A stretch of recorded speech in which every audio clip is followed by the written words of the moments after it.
What's your favorite bottle in that herbal pharmacy behind you? Maybe I am biased, but it's ginger. Okay, good answer. Now, why do you like ginger so much? So ginger is really good for the digestion. It's every herb has a property, every food also has a property. And so ginger is warming for the digestion and it opens up circulation, which is really key for digestion to work properly. Yeah. And when we talk about digestion, because this was actually one of the things that took me a while to understand. What is digestion? It was like, okay, is it I'm burping too much? Is it I'm farting too much? Is that my bowel movements are irregular? Is it that when I eat a big meal or even a small meal, it kind of sits in my stomach for a little bit? Can you explain like what digestion is on a very simple level? Yes. Digestion is basically the function of our ability to break down foods into something that the body then can utilize, and then also delivering those particles to the right areas of our body. And so we're eating an apple, we're taking a bite, that digestion is actually starting in our mouth, right? We have certain enzymes in our mouth that can help us start breaking down certain particles for us to be utilizing it in our bodies, right? And so from there on, it goes into our digestive tract, it breaks it down further. And ultimately, the value of digestion is being able to extract what our body can use, and then also to be able to transport it to the area where it can be used, ultimately. And that's why the circulation is the thing that happens after the digestion that is so important. So how would someone know if their digestion isn't working at an optimal level?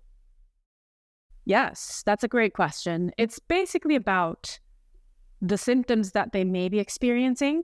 And oftentimes there are no symptoms, right? And then the next thing would be, how do they feel on a day-to-day basis?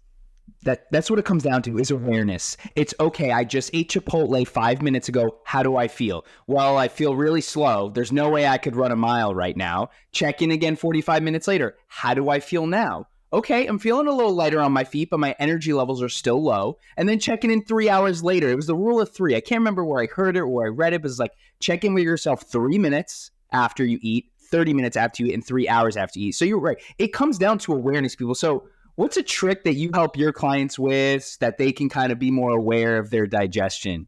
And like what foods work for them? Because what foods work best for Ginger might not work best for Zach and vice versa, right? We see so much nutritional information out there that's hypocritical. We don't know what to do. We're lost. And that's why I wanted to have you on the podcast today. And I do want to take a step back after you do answer this question.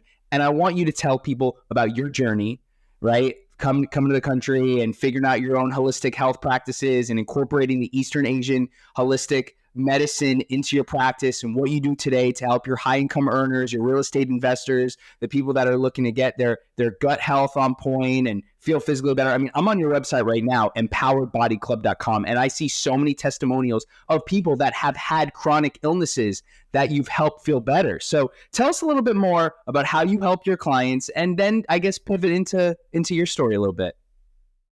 Yes. I help my clients by identifying what the one or two biggest things are that are blocking them from becoming their most empowered selves internally and then also in their minds, basically.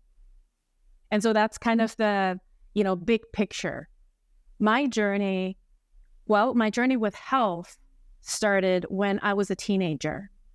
When I was 15, I moved to the United States to do a year abroad from Switzerland to the USA.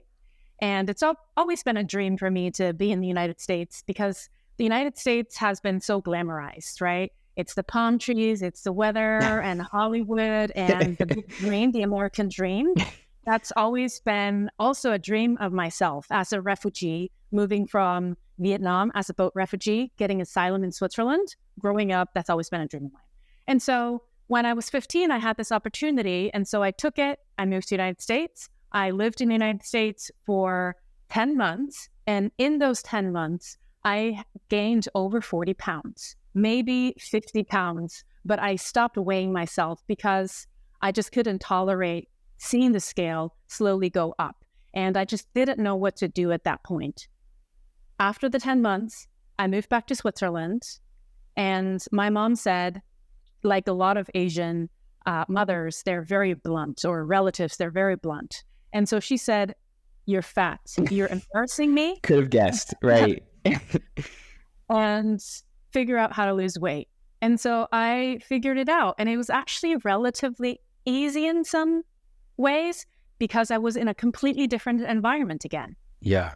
But I found myself addicted to sugar. What type of sugar? What's your weakness? Oh, gosh. I clearly remember eating licorice, like the red vines, and smoking a cigarette at the same time. Oh my gosh. How many grams of sugar do you think is in a serving of red licorice, which I guess is like maybe 4 to 6 pieces? Maybe even less. Maybe it's even 3 pieces. But I don't know, maybe 20, 30? At least 20, 30, right? It's a can of soda, yes. Give or take. And I would sit there and eat the whole pack in one sitting, along with my cigarettes. And so I didn't have that in Switzerland, and I wasn't smoking at 15 actually, but when I went back to Switzerland, I just felt myself reaching for these, sugar-free foods, for candy, for all kinds of sugar, really. And so slowly I was able to lose the weight. Mm-hmm. And what happened next was when I was 18, we received a green card to come to the United States, something we had been working towards for 12 years. So in 1989, when I was a little child, we came to visit the United States. We went back to Switzerland. My dad said, "Hey, guys want to go to the United States and live there?" And we said, "Yes, let's try it." And so we applied in 1989. I was only 7 years old at that time. In 1989, Ginger, you look 25. Woohoo! I love you already. You look 25. Get out of here. Yes, I am, in my early 40s now. But we went back to Switzerland and applied for the green card. And so finally, after 17 years, we got our green card status.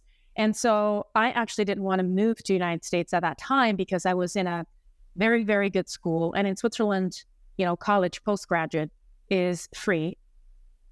And so I decided I wanted to stay in Switzerland. But with a little bit of tweaking and some promises, I actually decided I'm going to move back to the United States with my family, except my older brother, who was over, 21 at that point, and he didn't get green card status.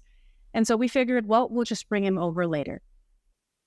And so we moved back to the United States, and I was in that different environment again. And so the pounds started stacking again. I want to stop you for 1 second. So what was it about America? What was it about the different environment that put the pounds on? Was it the food? Was it the commercials? Was it your habits? Tell me a little bit more about why you think you were more prone to gain weight in America versus Switzerland.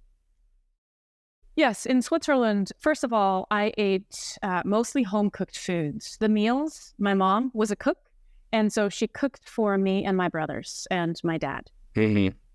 And so on top of that, we would always have snacks around, so I never established healthy habits. And so when I moved to the United States the second time, I basically fended for myself. And I started picking up the habits that the people around me just picked up. They would go out to eat.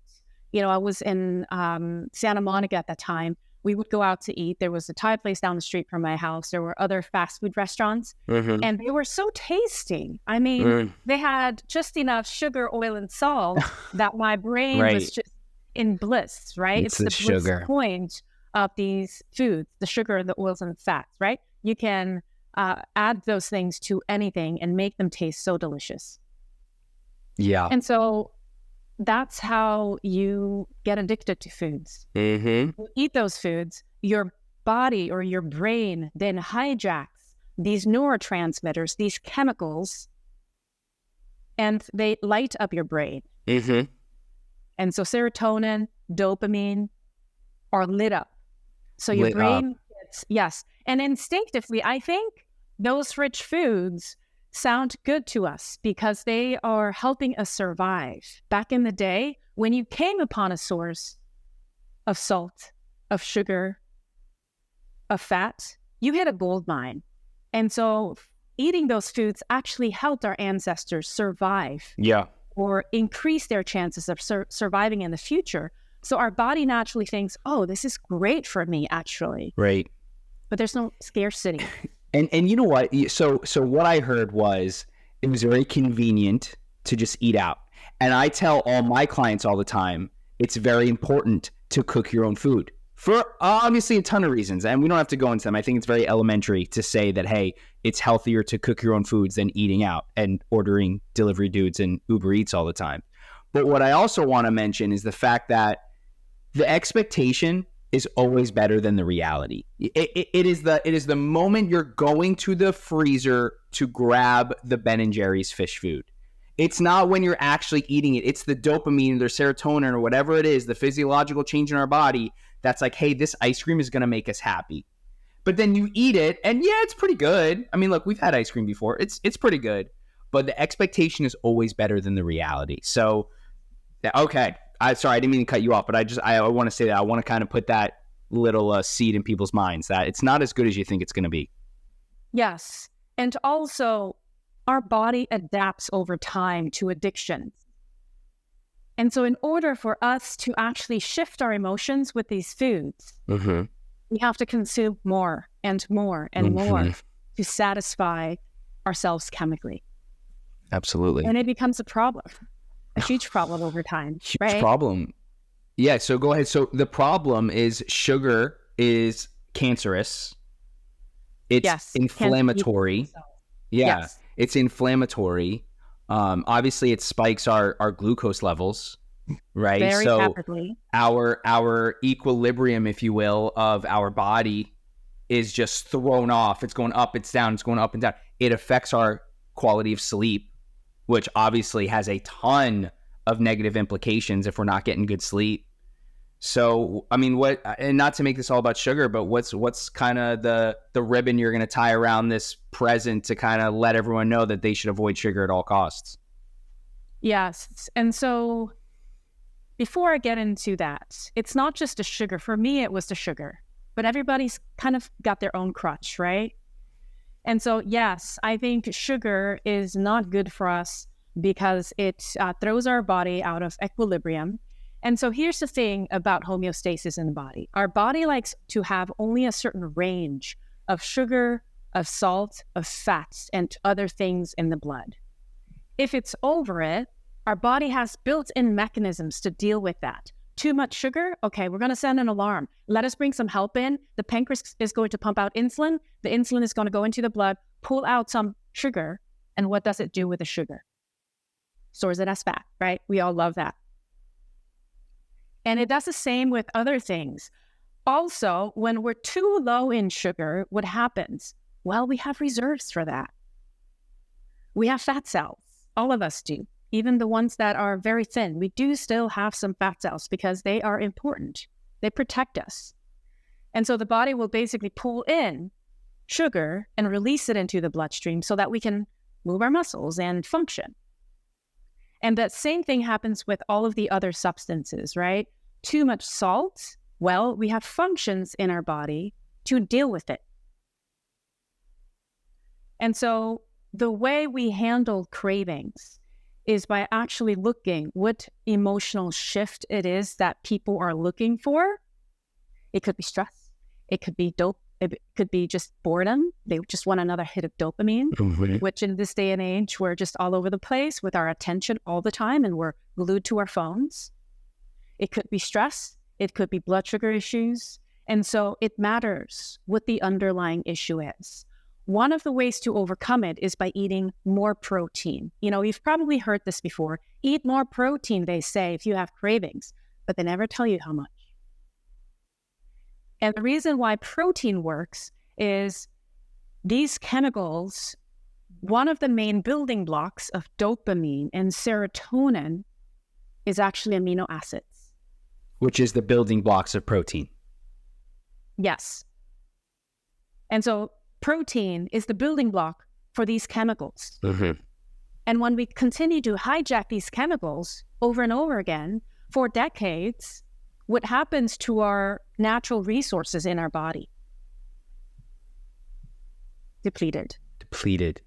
And then we're Yeah, playing catch up the whole time. exactly. And how do we catch up after 15 years of drinking Diet Pepsi and eating McDonald's? Yes. We actually need to give our body nutrients Yeah. and aminos. And so for myself, that is exactly how I broke out of this pattern. I read a book called The Diet Cure for Food Addiction, because it's a food addiction, right? Mm-hmm. And in that book, she basically taught me how to overcome it with certain specific amino acids by balancing my sugar and also by incorporating more protein. So you got to eat quite a bit of protein in order for that voice to basically calm down and your body to feel more biochemically balanced instead of just using sheer will. Right. Will is limited. It's not an unlimited resource we have.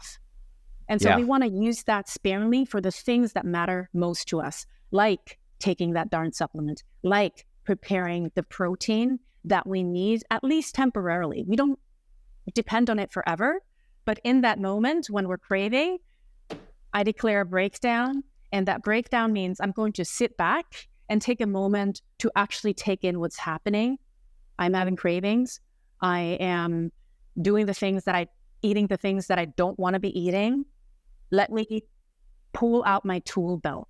And the protein hack, the lean protein hack, is one of those tools that I can use for the rest of my life to deal with cravings. Yeah. No, I actually tell this to so many of my clients. It's let's not focus on taking things out. And look, if I'm talking to someone who's drinking 3 Diet Pepsis a day and eating sugary cereal every single day, obviously we are going to eliminate those immediately right here, right now with what we got from where we're at. But let's focus more on what we're going to add in to the diet, what we're going to add in to our habits. And then the bad ones will naturally fall to the wayside. So when we talk about getting enough protein, I hear it's 1 gram per pound of body weight. So I weigh 165 pounds. It's very important that I get as close to 165 pounds of protein every single day. Now, you mentioned lean protein. Now, because there are different types of protein, and lean protein is better. And I'm guessing that lean protein is the opposite of very fatty protein. So when we look at a piece of chicken or we look at a New York strip steak, all that fat on top of it means it's a very fatty protein. Is that accurate? And tell us a little bit more about how the listeners today can get more protein in their diet. Yes. So first of all, I think for function, we don't necessarily need a gram of protein per pound. And so I don't necessarily subscribe to that. Okay.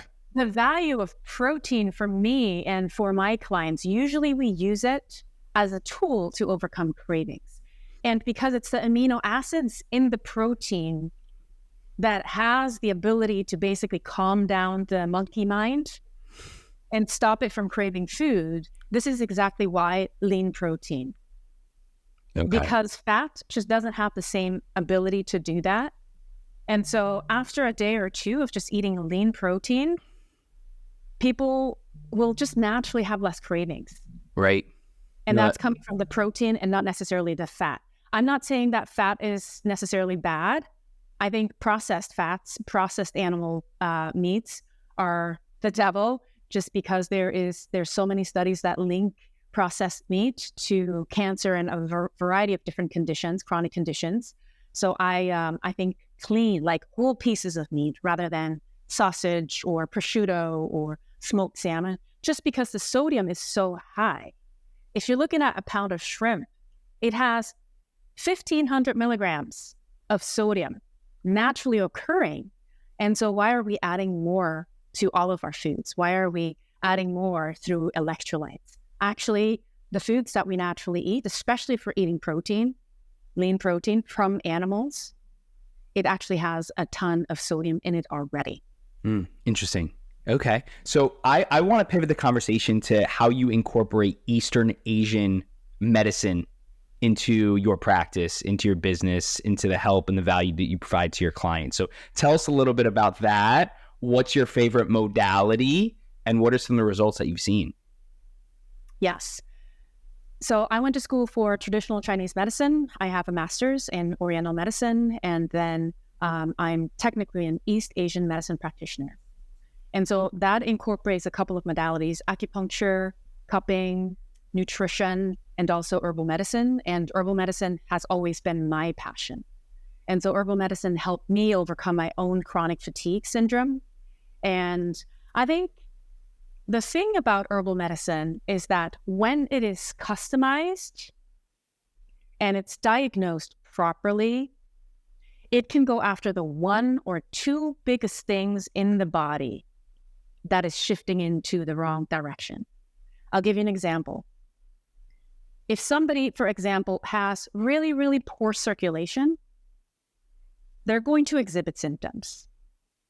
They may be having a circulatory system that's not flowing, which means the oxygen, the nutrients, the minerals are not getting to the place where they need to go. And so with Chinese medicine, I can basically open that up. So if somebody has chronic pain, probably their circulation's not working properly in their whole body, but the weakest branch is going to give in first. And so if they have low back pain, it could be circulatory issues in the low back. And so with heat, for example, we can open up circulation, right? Because heat basically dilates the blood vessels, but we can also do that with herbs. I was going to say, the protocol for that person is sauna and beetroot extract. Yes. Beetroot has a lot of values. It helps build the blood, and it also has a lot of nitric oxide. And then sauna, of course, opens up your circulation. And so you want to open up that circulation all over your body, because you can't treat a tree by just addressing the health of one branch. You see, you have to actually take care of the whole tree for that whole tree to blossom, because that back pain eventually is going to get either worse or some other part of the area is going to start struggling. And so we want to holistically address the body. Yeah. And we can do that by improving circulation. Yeah. So do you think circulation is the most important thing, or is that just one of the things that you see as the most common issue that a lot of people have? Circulation is probably the biggest thing, I would say. It's the heart. And everything that functions in the body is connected to the heart. We call it the emperor. The emperor is very selfish, and for a good reason, because the emperor takes care of the whole kingdom. Every single cell in our body depends on the emperor. It basically pumps nutrients, oxygen. It pumps out waste materials. Through the blood. Through the blood. And so that cardiovascular system has tons and tons and tons of pipes.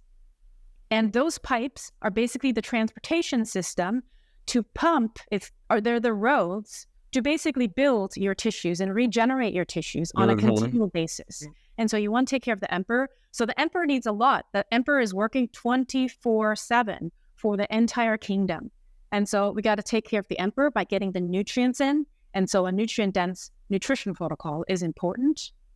If there's too much cold in the body or too much inflammation in the body, it basically will modulate your circulation. Too much heat, like from inflammation, is going to make the circulation stuck. It opens up the circulation, but also generally when people have inflammation, it's coming from things like bad fats, processed fats. Which clogs the arteries and the veins so that the emperor can get things through the roads as quickly as he needs to do. So exactly.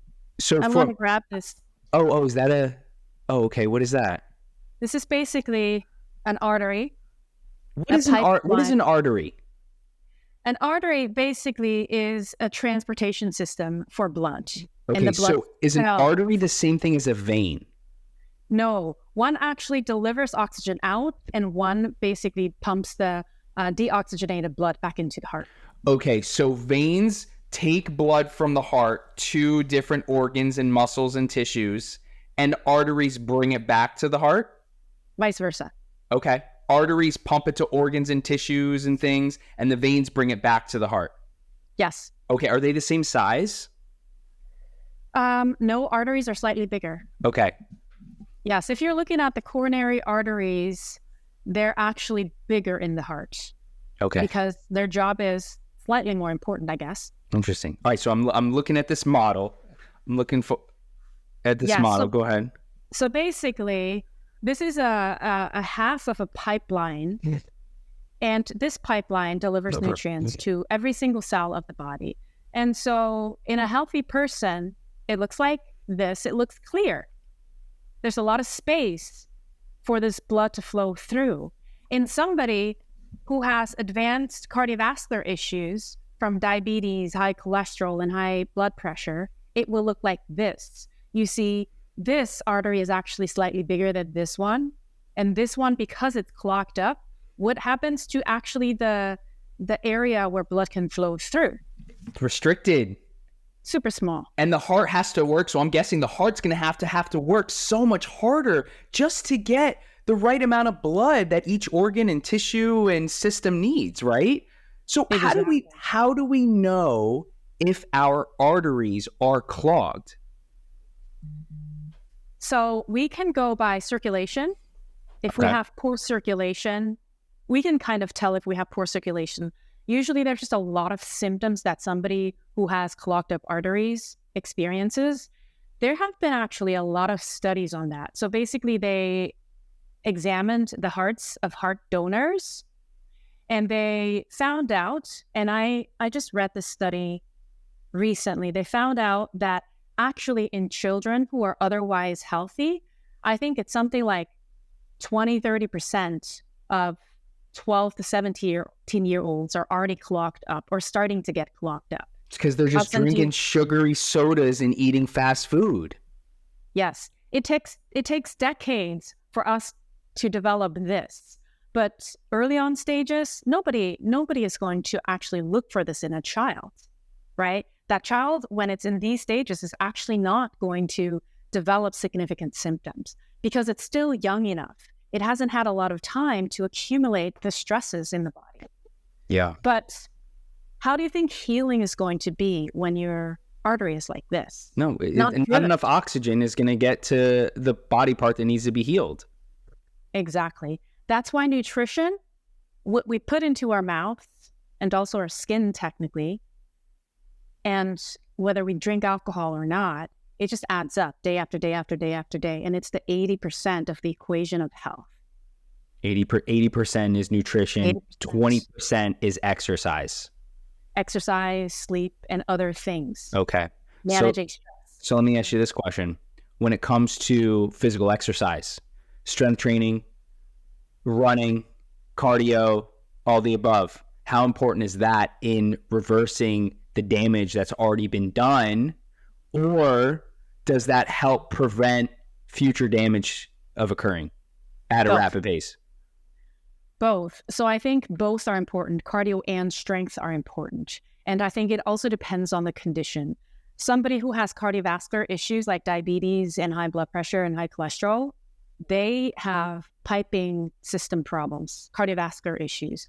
For those people, actually, cardio can be more productive than strength. Because when they do cardio, what happens to the cardiovascular system? It's actually called cardio because it activates the cardiovascular system. And it's getting stronger. It's getting stronger. It's getting cleaned out a little bit every time we do it. And also with cardio, we can actually reverse some sugar in the system, right? We can burn off some sugar and some inflammation in the system directly every single time we do it. And so for somebody who has blood pressure issues, and also for those who have diabetes, their numbers are going to be better right after a cardio workout. They can measure before and afters. And so you got to do that for many years. If your tree is bent this way, you can't just live a moderate lifestyle and just improve a little bit. You got to bend the tree the other way for it to be more straight. Yeah.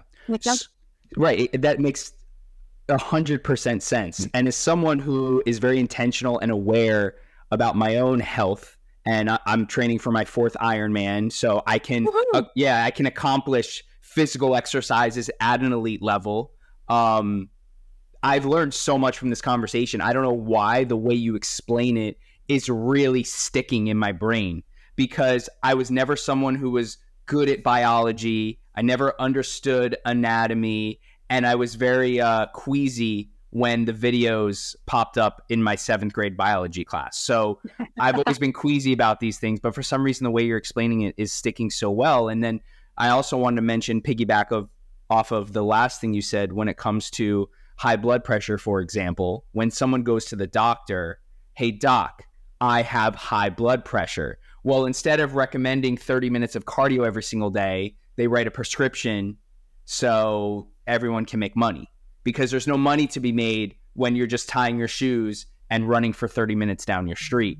So what are your thoughts? What are your thoughts on that? I mean, I actually recorded a podcast episode a couple weeks ago. It was a solo episode, and I talked about the system, right? And how the system wants us sick, and the system wants us poor, and the system wants us dependent and reliant on the system. And there's only a few ways to break out of that system, and it's to focus on your own personal growth.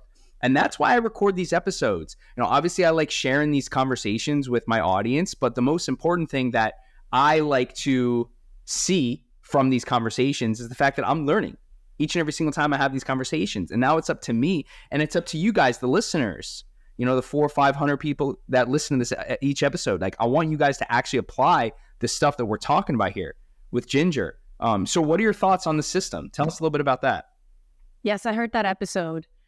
So I think there is value in the Western medical system. I'm super grateful for antibiotics when I really, really need them, right? I want to prevent them to begin with, but when I need them, it's there. So I see Western medicine as a way to treat acute conditions. When you need a surgery, because otherwise you will die, oh my gosh, thank you, Western medicine. When you really, really need antibiotics, when you have sepsis, when you're bleeding to death, those things are super valuable, and they actually help us live a longer life by preventing early on death due to acute conditions. Now, when it comes to chronic conditions, that's a different story. What do you mean by acute conditions? Yes. And needs attention right here, right now. Yes. Acute condition basically happens fast. Fast. Okay. And chronic is lifelong. Chronic can be lifelong. Chronic can also be for an extended duration. Okay. Right? And so I get an infection. Let's say I cut myself and I'm not taking care of it properly. I get an infection. I need Western medicine to survive.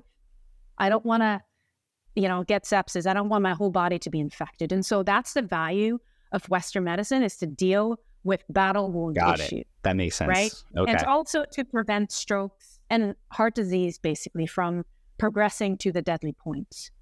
But when it comes to chronic conditions like high blood pressure, like chronic migraines, like chronic joint pains, like diabetes, those meds will only keep us alive, but they won't make us better. They will actually silence the symptom and not motivate us to take action to change ourselves, right? And so it's important for somebody who has high blood pressure to make sure that their blood pressure is within range, not too high, because that's dangerous. Like if your blood pressure is too high, that means that against the vascular walls, there's a lot of pressure, and that can expand the cardiovascular system, and then it gets taut. The skin around it basically can only stretch to a certain degree, right? Like, do you want to stretch the skin where it's completely clogged up? No, you want to actually remove what's blocking it, right? And so removing what's blocking it requires us to actually consciously deliberately change our ways of being and how we're living our lives, right? Yeah. And so I think the system, it is good in some ways that it can help us save our lives. But when it comes to chronic conditions, they're not going to reverse the symptom. Right. They're not going to reverse our overall health. Western medicine, pills, basically, medication, we'll call it, is not going to reverse the symptom. You're really kind of like what you said. I think the saying is kicking the can down the street. You're just kicking the can and kicking the can, because once you get on these meds, you're on them for life. You know what? So, because the meds work, great. My blood pressure is down, great. There's still all that gunk in my arteries, right? Even though my blood pressure is down, that's great. But as soon as you get off them, it's going to go right back up, right? Exactly. So I just Googled how many people die from heart disease each year. And according to health.ny.gov, 697,000 people die of heart disease in the United States every year. And that is 1 in every 5 deaths within the United States. So 20% of all the deaths in America each and every single year is from heart disease. And what we learned today is that this is more or less preventable. It's preventable. You know, there are rare instances where you can get heart disease and be healthy and then get heart disease. But guys, it's very simple. You just got to avoid sugars, avoid processed foods, exercise for 20 minutes every single day. I'm not asking you to train for an Ironman. You don't have to run a marathon every single year, but you got to tie your shoes and you got to get out the door, smell fresh air, get your heart rate up, sweat a little bit. You're going to feel great. The endorphins are going to be flowing. You're going to sleep better. Because you sleep better, you're going to wake up feeling better with more mental clarity, with high energy levels. Because you wake up better, you're going to accomplish more throughout the day. Because you accomplish more throughout the day, your relationships are going to thrive and your confidence is going to increase. This is a feedback loop. It is a cycle. But if you do the opposite and you drink a Mountain Dew and you eat a cheeseburger from McDonald's or Wendy's, or you eat some Taco Bell before you go to sleep, you're not going to get good sleep. And then you're going to wake up feeling like shit. And then you're like, oh my God, I feel like shit. I don't want to go to work today. Then you show up to work with a bad attitude. And then because you got a bad attitude, your boss and your coworkers, they're not really being nice to you. And because they're not being nice to you, you hate your job. And because you hate your job, your negative feelings and your negative thoughts are going to translate into your relationships. So I don't know. It's a domino effect. Right. Okay, Ginger, before we go, I want to play a game with you. And this is a game I play with a lot of the medical experts and the health coaches and things like that. But before we get to this game, which is going to take 5 minutes, is there anything else you wanted to talk about today? Anything that was really important that you just want to get off your chest, or something that's really important that you think the audience would really benefit from today?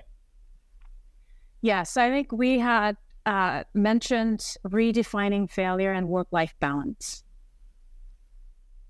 And so for me, I have learned about failure and about work-life balance through YouTube. So basically what I learned by just listening to them, when we listen to somebody, we kind of get a sense of what their beliefs are.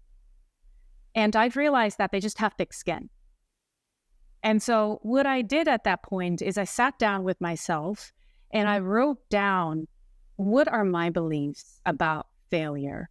What are my narratives? Or like, what did I make it mean to fail? Because sometimes when I would fail, it would take me years to try again. And so what I've learned is that this guy, John Medina, who wrote the book Brain Rules, I got to see him at the EO event in Seattle. He basically said that the difference between those who fail and those who succeed is that those who succeed, they actually get right back up after failure. So that refractory period between failure and trying again is shorter, which allows for them to have more trials. If you have more chances at something, well, your chances of success are going up rapidly. And so for those listening and have failed many, many times over and over again, be bold, build thick skin, have the courage to get back up. This is what's going to help you build your character and ultimately succeed. And work-life balance, I don't believe it's a success supporter. If you're looking at magic happens when you're polarized. When you basically funnel all of your bandwidth and your energy and your attention into one thing, you can actually excel at that. Then if you just have a monkey mind and you're paying attention to all of the different things in your life, right? For me right now, my social life, I don't have one. And I love it. And I just told my friends, hey, I'm going to take a year off, basically. I'm going to come to your birthday. I'm still going to celebrate you. You're important to me, and this relationship is important to me. And then I just let it go. And so I focus on my work, I focus on my training, I focus on the top things that I want to make progress on this year. And the thing is that it's not either or. It's not just black and white. You can have A and B and C. But you have to build the habits in those departments by just focusing on those things for short sprints, right? If my nutrition is off, if I'm having crazy cravings, I can basically spend a couple of weeks eating more protein, building that habit, and then it becomes mechanical. And then I don't have to exert as much energy anymore to execute on that habit. And so you can do that with a lot of the things that are important to you. And then autopilot. My nutrition is on autopilot. It's a system that I've developed by focusing short sprints and bandwidth on that one topic. And now it's just on autopilot. And I can focus on other things. And it doesn't require for me to consciously think, oh, what do I eat for breakfast? Oh, what do I eat for lunch? Hey, what do I eat for dinner? What am I going to order out? Like, I already know. It's taken care of. Absolutely. And then you can just really nail that other next thing that's on your mind. And your health doesn't have to fall apart. I can work and take care of my health at the same time. You have to have that conversation with yourself. It's one of the crucial conversations that successful people have in order for them to succeed. Crucial conversations with others to support you, maybe even letting go of certain environments, of certain people that are not supporting your long-term, desires, and then zoning in on that one thing.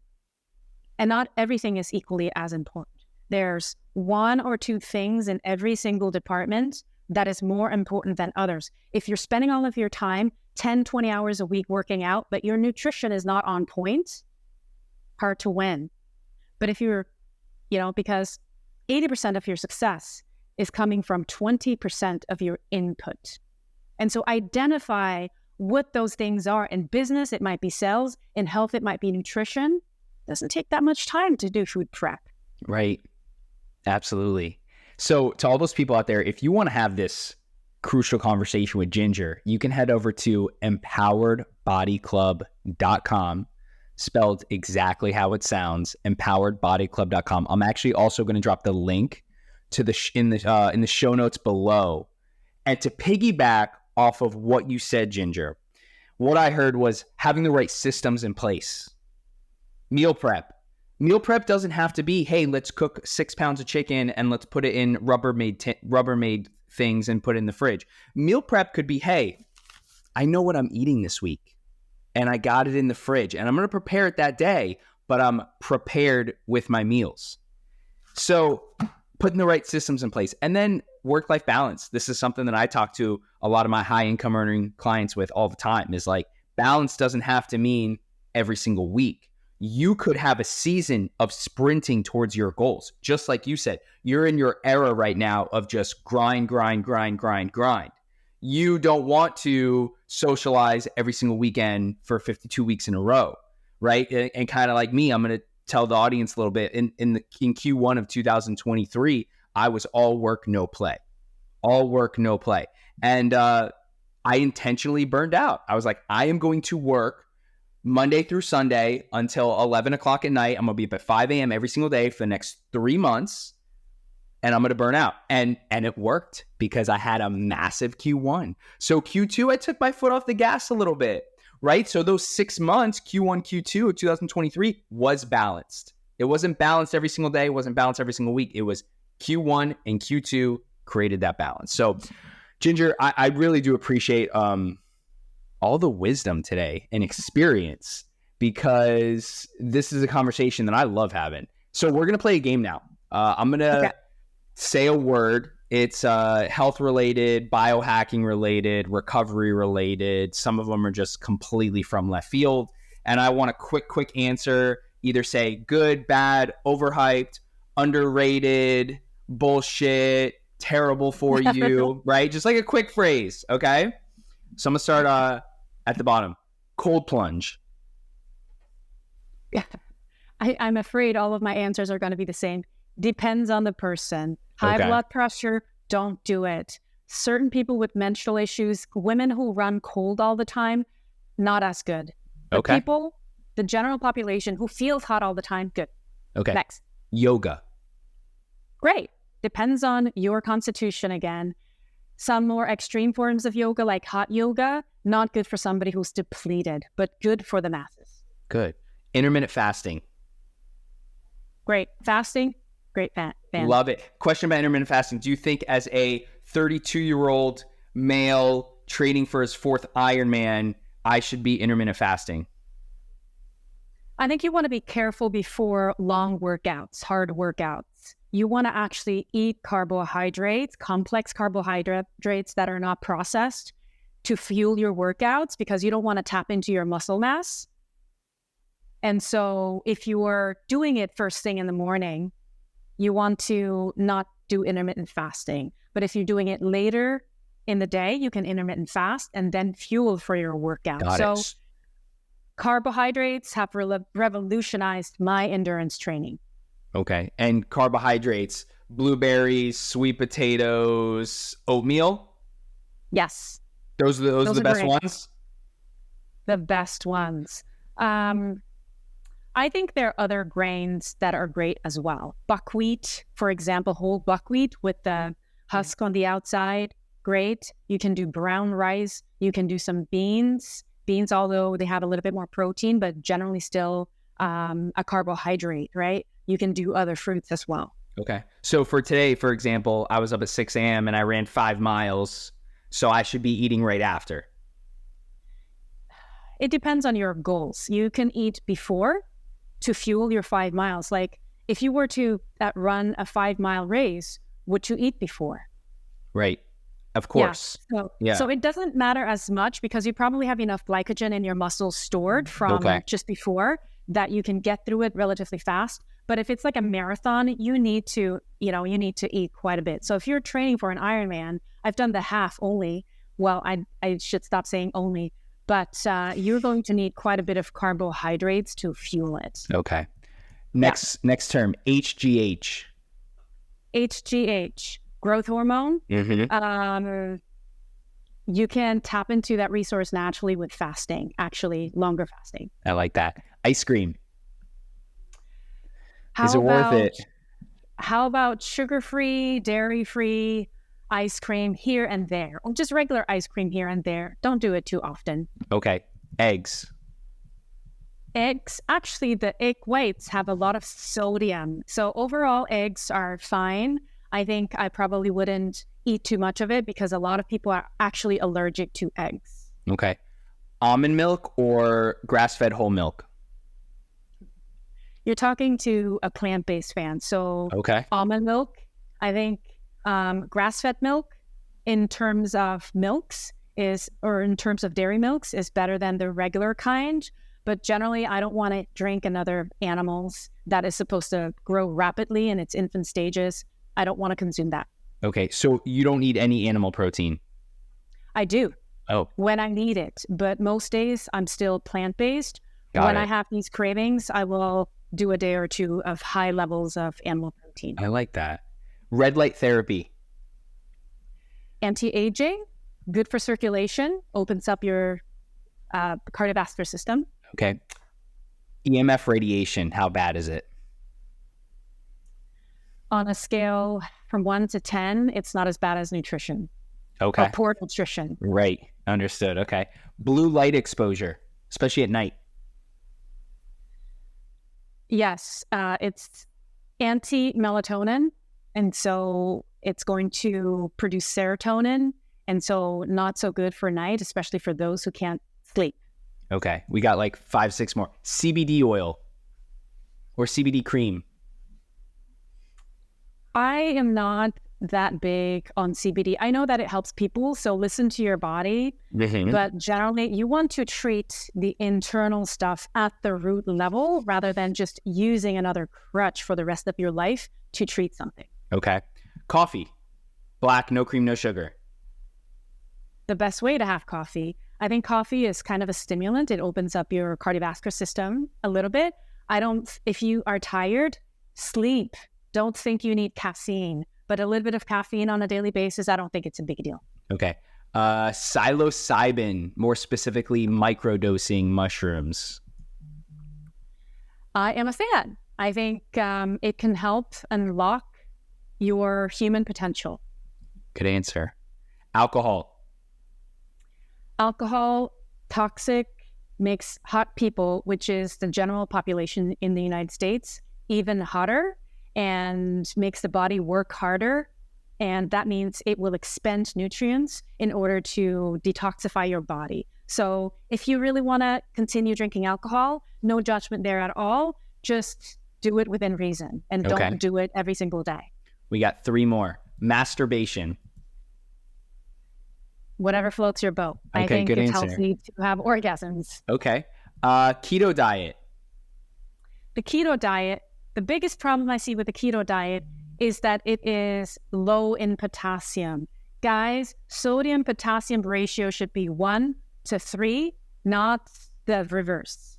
Interesting. So that means incorporate more plants. There's an electrolyte called keto electrolytes. Dr. Berg carries a great one, and it's high potassium, not high sodium, which is what I would recommend. Okay, 2 more. Adderall. Adderall, it's like drugs. It's like, crack. And so I have taken Adderall for years because I was chronically fatigued, and it was the only way for me to operate. But I knew it was bad because I got worse over time. So I don't think it's a good thing at all. Okay, and last one, marijuana. Marijuana, gosh, if that's your drug of choice, I still think that is better than alcohol. It doesn't touch your cardiovascular system. Okay.